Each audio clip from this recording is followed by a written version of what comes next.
Alrighty, so the new blue mono is coming out in the next day. So yeah, I wanted to do a should you summon for this character because there's a little bit of weird interest here, just because this is technically a New Year's character.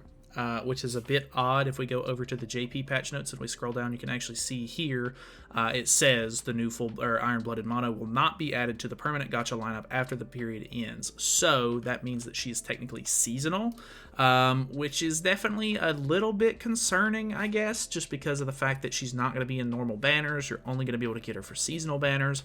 And the big thing here is that this character does not have a holy relic yet. So she could potentially skyrocket in value and be a lot better once her holy relic comes out, but obviously that's a huge gamble. I'm not saying, hey, go summon for this character just because, she could be better in the future. That's completely, a gamble. So I just wanted to kind of say, if you have extra gems and you want her already, there is potential for her to possibly get much better in the near future or extended future, because another thing is they don't really do holy relics super often right now. So who knows when she'll even get one.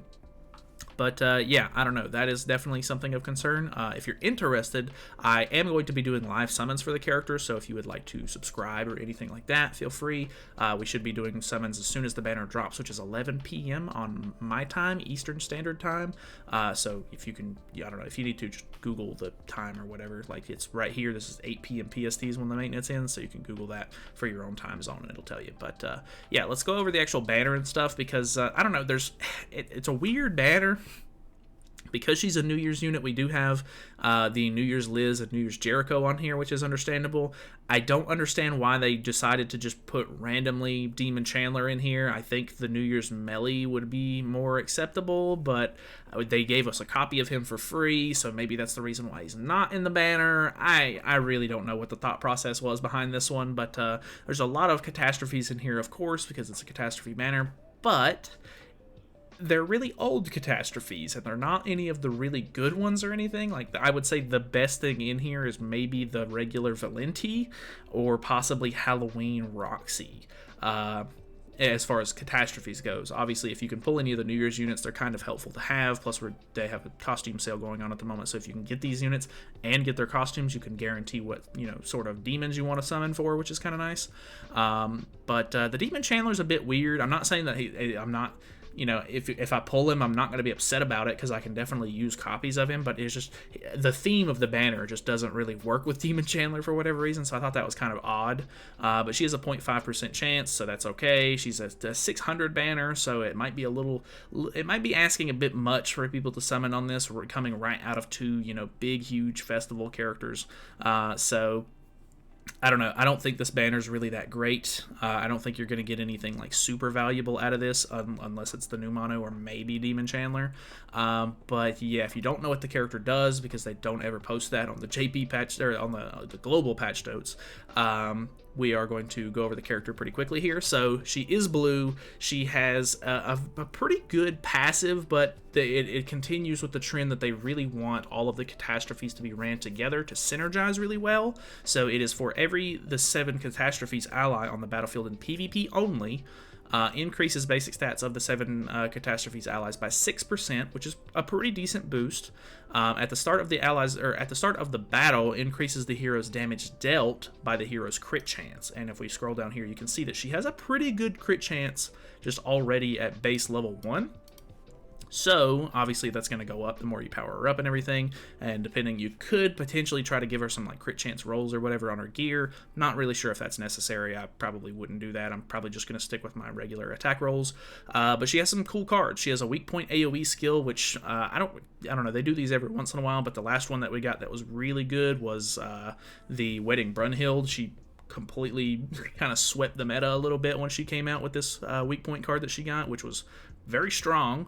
So this move does do a lot of damage. I've seen the JP, content creators and stuff making videos on this new mono, and she does seem very interesting. I do think that she's got some good potential. She's obviously falling a little short, comparing to the one Escador Ultimate or Purgatory Meliodas, which is understandable because they're pretty crazy units.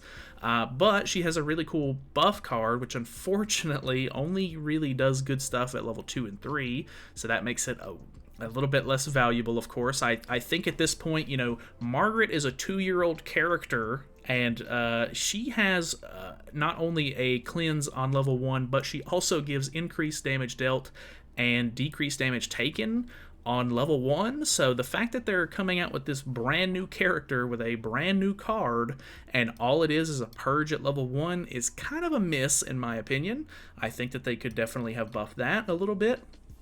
But I guess it is what it is. A cleanse in this meta isn't even really the greatest. I mean, like, it's good because there's a lot of attack ceiling in the meta right now, but at the same time, like, the debuff meta is sort of on the back burner. Like, you're not seeing a lot of debuff teams and stuff, really. I don't know, like the demon team kind of needs some debuffs and stuff to activate like backliner support and stuff, which I don't know. There are debuffs, but they're not like super crazy debuffs. I don't know. Maybe I'm just looking into that a little bit too much. But either way, it removes debuffs of all allies, and then on level 2s and 3s, it increases crit chance and crit damage by their respective values of 30% or 50%, and then 50% and 80%. So pretty decent increases. All of your, big damage dealers and stuff use crit chance and crit damage quite often to hit big numbers, so it's actually a pretty useful card. And then she has the same, ultimate as the other Awakened mono, which is kind of unfortunate because this one's kind of like Secret Technique is a bit whale heavy as far as I'm concerned. You need, high dupes for this to like really do like big damage, but there's also a level of RNG with it, so you have to have, decent cards in hand as well for it to do big damage. And I'm just not a big fan of this kind of ultimate, to be honest. So I don't know. Hopefully she gets a decent Holy Relic sometime in the near future, and we can kind of see a little bit more potential with her, but I'm definitely going to try her out and stuff after the summons, so, feel free to stay tuned for some videos and stuff like that. So, yeah, I don't know. Honestly, I would say if you're really into the character, you like mono or whatever, and you're already going to summon, very cool, awesome.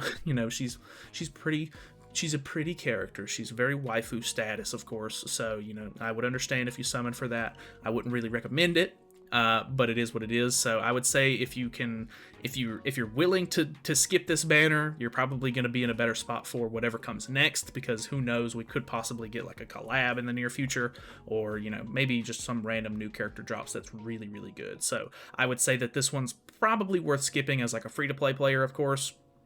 But if you have the extra gems and you want to take the gamble on it, she's pretty interesting, and she has potential to sort of increase in value. So that's pretty much it from me. Thank you guys so much for watching. If you have any thoughts or opinions on the mono or anything like that, feel free to let me know down in the comments below.